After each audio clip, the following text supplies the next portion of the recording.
I fell for the aesthetic raised beds trend, and mine have been an absolute nightmare. Every few days at 6 a.m., you'll find me out there hand watering like it's my second job. Yet some spots still go bone dry within hours, while others turn into a soggy mess.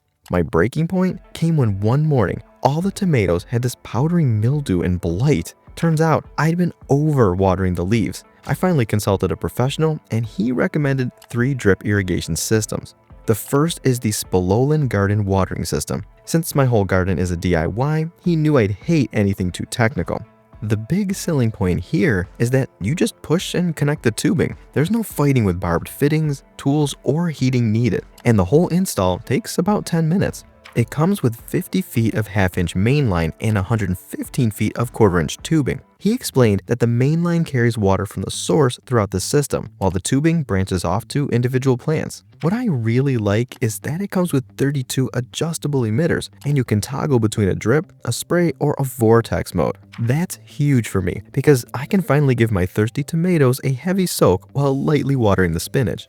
His second recommendation is the LandTouch 250-foot system. This one actually seems better for my layout because my raised beds are pretty spread out, and it gives you a massive 200 feet of branch tubing.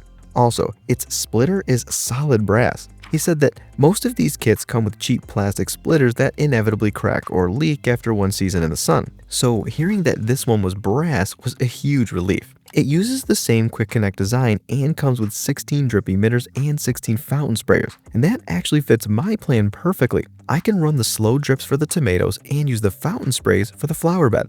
The last is the MIXC 200-foot quarter-inch drip irrigation system. What really sets this apart is the bendable emitter rods. They have an aluminum core inside, so I can actually bend them to aim water exactly where I want it. He said the nozzles are copper, not plastic, which means they're less likely to clog. And they're 360-degree adjustable, so I can switch between a fine mist and a direct drip. And also, it holds up well in sandy soil, and I love that because my radish and beet raised bed is mostly sand. I was only disappointed that unlike the other two, this one uses barbed fittings instead of quick connect. He laughed and said I'd get a good arm workout.